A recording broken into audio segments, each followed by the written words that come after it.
Evangelho de João, capítulo 16, verso de número 33.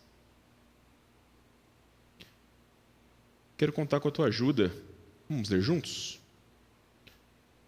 Falei estas coisas para que em mim vocês tenham paz. No mundo vocês passam por aflições, mas tenham coragem, eu venci o mundo. Mais uma vez, falei essas coisas para que em mim vocês tenham paz.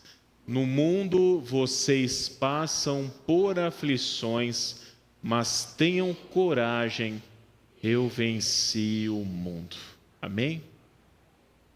Senhor Jesus, fale conosco, ministre aos nossos corações a Tua palavra, que a paz que nós tanto precisamos possa ser derramada do céu sobre nós nesse momento, por intermédio da palavra que sai da Tua boca. Essa é a oração que fazemos em Teu nome. Amém, Senhor. Amém. Meu irmão, minha irmã, para você, qual que é a imagem que mais te transmite paz? Qual é a imagem, o cenário, a situação que mais te transmite paz? Para alguns pode ser uma casa limpa depois de uma faxina cansativa. Depois de adulto a gente encontra pequenos prazeres, não é verdade? Na minha casa sou eu que lavo a louça. Às vezes eu olho aquela pia de louça desse tamanho. E quando eu termino e eu vejo a pia limpinha, eu falo, Senhor, que alegria, que paz. Para você que tem filhos, pode ser a cena dos seus filhos dormindo tranquilamente, né, Adalto? E pacificamente, depois de um dia difícil, um dia que eles acabaram dando trabalho para você. Para outros, paz pode ser uma mesa de trabalho organizada, sem nenhuma pendência, sem nenhum documento naquela pilha do a fazer. É muito bom, né, meus irmãos, essa sensação de dever cumprido. Para outros pode ser durante aquela viagem à praia, quando você senta na areia, debaixo do guarda-sol, olha para frente, vê as ondas quebrando, o barulho do mar. Para muitas pessoas, meus irmãos, isso é uma cena de paz. Enfim, qual é a imagem ou a situação da sua vida que te transmite paz? Conta uma história, meus irmãos, de que certa vez um rei convocou os 2 melhores pintores do seu reino e deu a eles uma missão. Eles deveriam pintar uma paisagem que transmitisse da melhor forma possível o conceito de paz. Quem conseguisse retratar a paz da melhor forma possível receberia desse rei um grande prêmio em dinheiro. O primeiro pintor então foi até o rei e apresentou o seu trabalho. Só que esse rei, ele era um profundo conhecedor e um profundo admirador de artes. A primeira pintura que é trazida para ele retratava um lago sereno, espelhando altas e pacíficas montanhas à sua volta, tendo um céu azul com nuvens brancas como algodão. Todo mundo que viu o quadro disse que aquele quadro retratava exatamente o que era a paz. Na sequência, o segundo pintor apresenta a sua obra. Ela também tinha montanhas, mas eram montanhas feias, eram montanhas pontiagudas, eram montanhas sem nenhuma vegetação, sem gelo no seu pico. O céu que ele desenhou era um céu ameaçador, céu de tempestade, com relâmpagos, com chuva. E da encosta da montanha ele ainda retratou uma grande cachoeira espumante que caía. Aquela cena em nada parecia pacífica. Mas chegando bem pertinho do quadro, o rei observou um detalhe muito importante. Ao lado da cachoeira havia um pequeno ninho de pássaros na fenda da rocha. E ali o artista, com muito cuidado, ele pintou uma mamãe pássaro e seus filhotes no ninho, descansando tranquilamente e repousando em segurança. Sem pensar duas vezes, meus irmãos, o rei escolheu essa pintura, uma pintura que retratava a paz perfeita. Porque, segundo o rei, abre aspas, a paz não significa estar num lugar onde não há barulho ou problemas. Paz é um estado de espírito, é a capacidade de estar no meio disso tudo e ainda manter a calma no coração. Se o Senhor Jesus fosse pintar um quadro de João 16:33, eu creio que a cena que ele escolheria seria muito parecida com a pintura escolhida pelo rei. O cenário da paz que Jesus pinta para os seus discípulos, meus irmãos, não é a de um mundo tranquilo, de um mundo pacífico, de lagos cristalinos e águas tranquilas, calmas, com belas montanhas, cheias de vegetação, neve no pico, com céu azul e nuvens de algodão. O cenário da paz de Jesus é o sentimento que pode ser experimentado, mesmo em meio a esse mundo caótico e tempestuoso que nós vivemos, onde as tempestades, os relâmpagos e as trevas muitas vezes acabam atingindo a nossa vida. Para o mundo lá fora, paz é um estado que nós só atingimos quando tudo está bem e quando as coisas ou estão dando certo ou já deram certo. De forma até mesmo contracultural, Jesus vai afirmar para nós que a paz pode ser encontrada mesmo quando tudo não está bem e as coisas não estão dando ou definitivamente não deram certo. A paz pode ser encontrada em meio a enfermidades. A paz pode ser encontrada em meio a dívidas, a problemas financeiros. A paz pode ser encontrada em meio a crises no casamento ou problemas com os nossos filhos. A paz pode ser encontrada quando nós estamos passando por dificuldades no trabalho. A você, meu irmão, minha irmã, que está precisando de paz, eu quero destacar essa noite, à luz desse texto, algumas lições que nos mostram claramente onde essa paz pode ser encontrada, onde essa paz pode ser vivenciada. E a primeira lição, meus irmãos, que o texto nos dá, que esse curto versículo nos dá, é que a paz vem através das palavras de Jesus. A paz vem através das palavras de Jesus. O caminho para a paz que nós buscamos, meus irmãos, segundo o próprio Senhor, é ouvirmos, é nos concentrarmos na voz do Senhor e naquilo que Ele nos diz. O texto ele começa dizendo que Jesus falou essas coisas para que nele nós tenhamos paz. Uma das melhores formas de nós interpretarmos um texto é fazermos perguntas a ele. E uma das perguntas iniciais que nós podemos e devemos fazer é: que coisas são essas que Jesus falou? Que coisas são essas? Que estando nele, o nosso coração terá paz.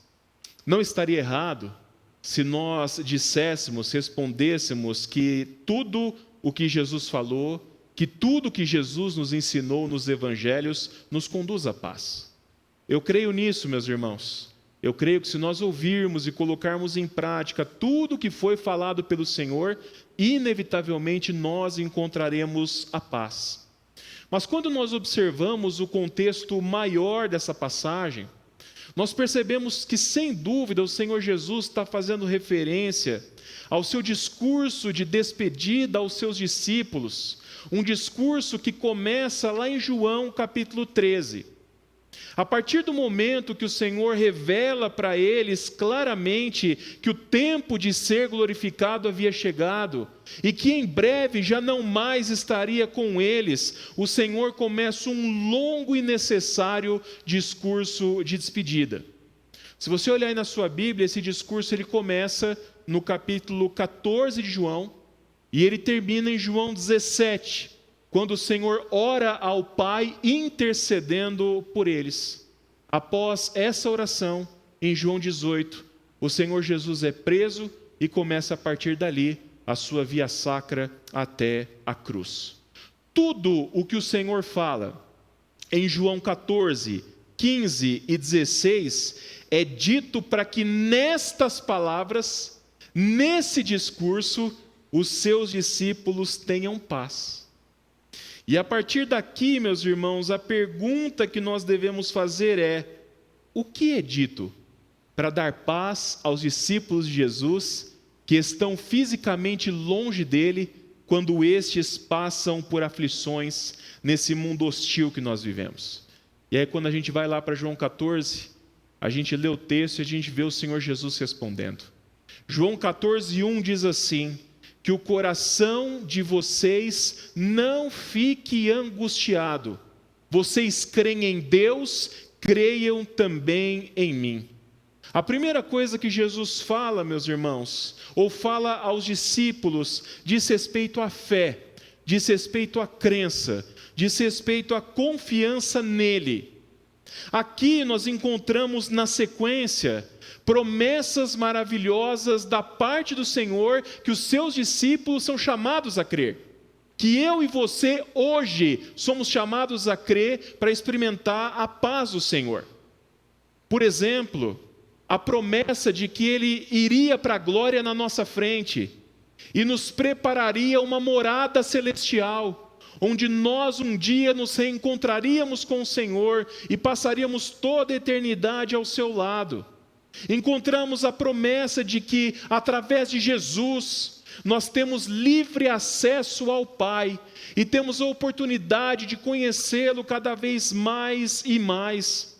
Temos a promessa, meus irmãos, maravilhosa, que às vezes a gente não entende, porque Jesus diz que os seus discípulos fariam as mesmas obras que ele e outras maiores.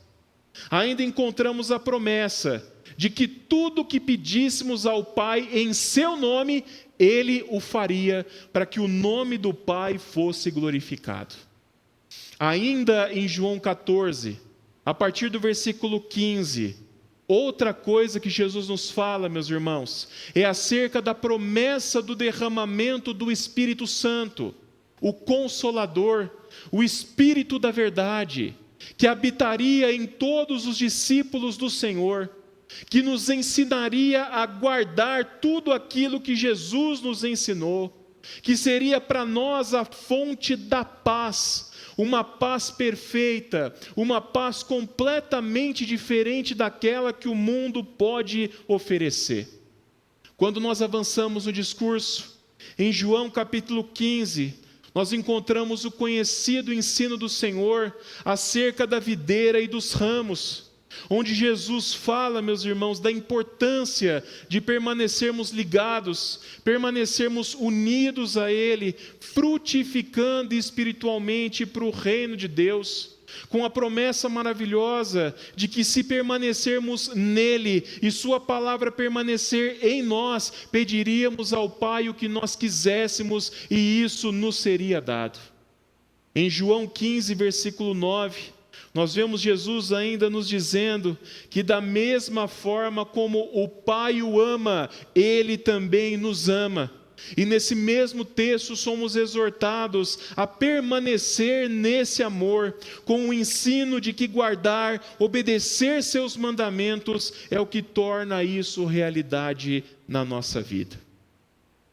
Um pouco mais para frente, no mesmo discurso, nós vemos Jesus nos chamando de amigos. Nós vemos Jesus dizendo que não fomos nós que escolhemos a Ele, pelo contrário, foi Ele que nos escolheu, Ele que nos chamou. O discurso avança nessa mesma linha, até que em João 16:33, Jesus conclui dizendo: falei essas coisas para que vocês tenham paz em mim. Amém? Falei essas coisas para que vocês tenham paz em mim. A paz, meus irmãos, que Cristo dá, a paz que não é igual à paz desse mundo, a paz que excede todo entendimento, como Paulo falou, nasce na palavra que o próprio Senhor Jesus fala aos seus discípulos. Palavra que Ele fala a mim, palavra que Ele fala a você hoje. E o que Ele nos fala essa noite? Ele nos fala para, ao invés de ficarmos angustiados com as situações, com as aflições da nossa vida, crermos nele com todo o nosso coração, crermos naquilo que ele nos diz. E ele nos fala coisas que, para mim, são maravilhosas para trazer paz para a minha vida. Ele me dá a certeza de uma morada celestial. Ele me lembra que a minha vida não está restrita apenas a esse plano. As aflições não vão me matar, meus irmãos. E mesmo que elas me matem, eu terei vida eterna em abundância com o Senhor. Há uma morada prometida para nós. O Senhor me lembra que através dele há livre acesso para Deus o Pai, onde eu posso contar das minhas angústias, das minhas aflições, dos meus sofrimentos, onde eu posso conhecer o Pai de forma mais aprofundada. E quanto mais eu conheço a Deus, mais a minha confiança nele cresce. Essa é a lógica. O Senhor Jesus me ensina de que há liberdade de eu pedir o que eu quiser a Ele no seu nome. E Ele fala que se for da vontade dEle, Ele vai fazer para que o Pai seja glorificado através disso. Ainda o Senhor fala para nós sobre a presença sublime e gloriosa do Espírito Santo de Deus na nossa vida. Nós não estamos sozinhos. A presença de Cristo está conosco. O Paráclitos, o Consolador, o Ajudador é enviado a nós, meus irmãos. E Ele não apenas nos consola, nos fortalece, nos ajuda, mas Ele nos lembra de tudo aquilo que Jesus nos ensinou. Inclusive tudo aquilo que a gente precisa para ter paz. Nós ainda encontramos a maravilhosa promessa de que se nós permanecermos em Jesus, ligados intimamente à videira, a nossa vida não será infrutífera, a nossa vida não será estéril, infértil, pelo contrário, nós geraremos muitos frutos espirituais para a glória de Deus e continuaremos sendo nutridos, alimentados e sustentados pelo Senhor por estarmos intimamente ligados a Ele. Essa é a promessa que Ele nos faz. Jesus está falando essas coisas para nós essa noite, para que permanecendo nele nós tenhamos paz. Amém, meus irmãos? Glória a Deus. A segunda lição do texto é que a paz vem sobre aqueles que permanecem em Jesus. Eu quero aprofundar um pouquinho nessa ideia. A paz vem sobre aqueles que permanecem em Jesus. A paz que você precisa só é derramada sobre aqueles que estão em Jesus, permanecem em Cristo. Você pode ouvir todas as palavras de Jesus que está à nossa disposição, mas se você não estiver nele, você não terá da sua paz. Sem dúvida alguma, quando Jesus fala disso, ele tem em mente, meus irmãos, a imagem da videira e dos ramos, lá de João capítulo 15, a imagem de permanecer conectado a ele, como falamos há pouco. A grande realidade é que não existe paz verdadeira longe de Jesus. Não existe paz verdadeira desconectada de Jesus. Toda a paz que o mundo aparentemente nos oferece longe de Jesus é mentirosa, é diabólica. O homem sem Cristo, meus irmãos, segundo as Escrituras, ele permanece em inimizade contra Deus por causa dos seus pecados. E nesse estado de inimizade, nesse estado de rebeldia, o homem é incapaz de experimentar o shalom, é incapaz de experimentar a paz que vem de Deus, que nasce justamente a partir do momento que nós cremos no Senhor, entregamos a nossa vida a Ele e recebemos o seu perdão.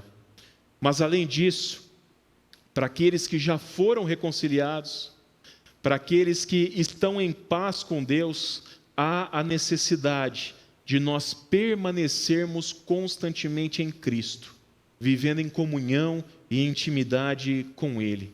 E para permanecermos em Cristo, meus irmãos, como o próprio Senhor nos ensina em João 15:10, é necessário que nós guardemos os seus mandamentos.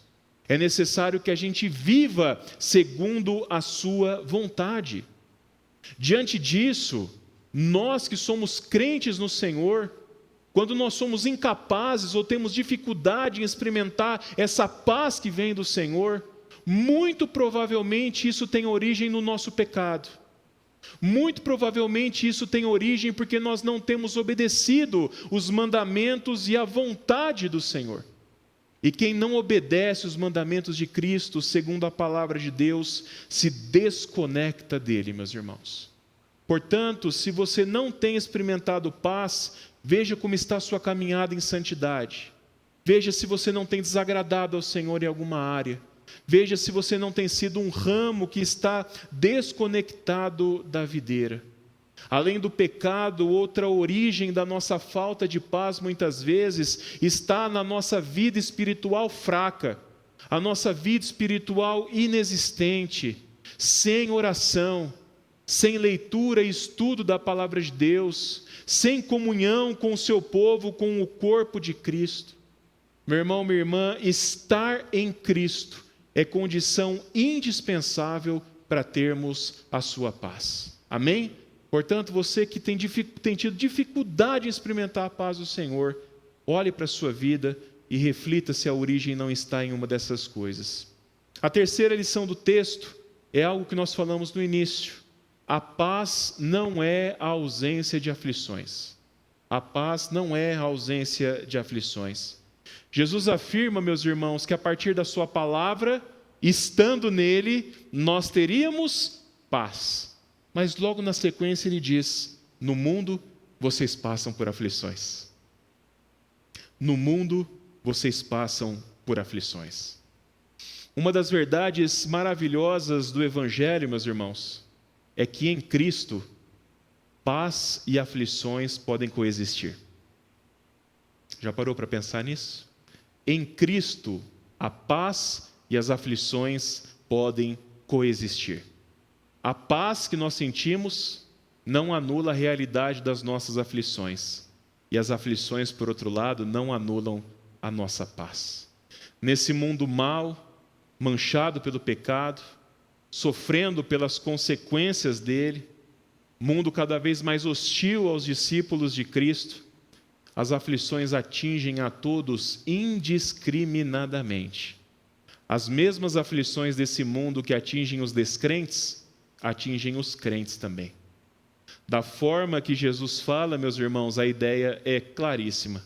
Aflições, sofrimentos, dificuldades, tribulações fazem parte da vida de todos. De todos.